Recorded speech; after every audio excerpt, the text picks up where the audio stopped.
My name is Elena Lee. This is speech number 3. My speech is over the ASPCA. Everyone in the world is or is related to somebody who has a huge compassion and relationship with an animal. Companion animals come in many different shapes and sizes. From potbelly pigs to puppies, everyone has that special pet in their life. The ASPCA is an organization that helps rehome neglected and abused animals with their forever home. Animals across the country need your help to find their forever home. Dogs like Daphne here, who was rescued from an awful living condition and rehomed by the ASPCA, need help and the ASPCA needs to be funded in order to help them. During the summer months, the ASPCA has a very high turnover rate. They are taking in a lot of dogs because this is a peak in time for people abandoning their animals. These dogs cannot be left outside, especially here in Texas. Therefore, they do have to turn some animals away because they don't have enough kennels within their facilities to be able to keep all these animals. With lack of adoptions and donations right now, shelters become flooded with pets and lose room to help animals who are truly in need. We can do our part to help these animals and the ASPCA in many ways. The first thing that we can do is adopt or foster. Fostering or adopting an animal is the best way to help the shelter clear out kennels to allow space for more neglected animals to live.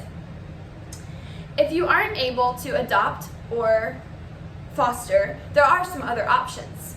Although in the past mass adoptions have been very beneficial for the ASPCA, mass donations also play that role.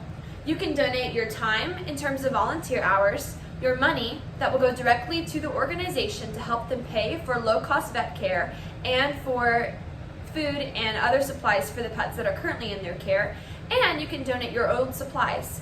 Any supplies would work, such as old dog bowls, old dog food, or even different toys that your puppies just don't want to play with anymore.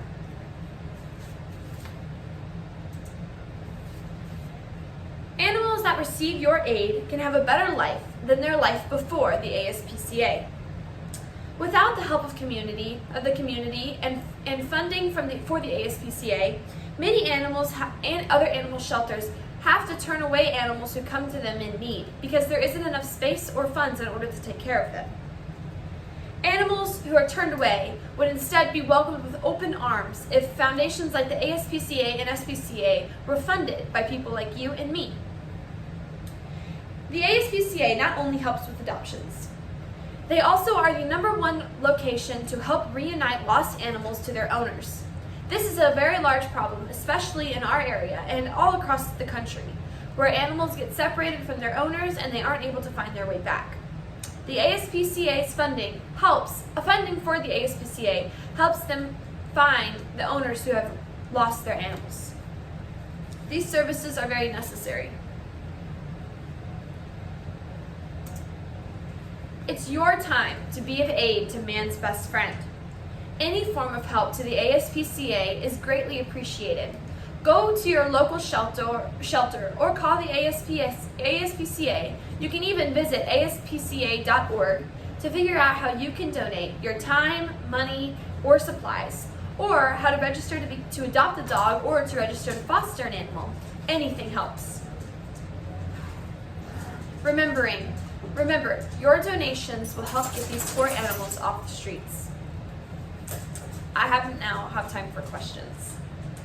The question being asked is, have you ever fostered or adopted a dog before, or have you donated to an ASPCA foundation in any other way?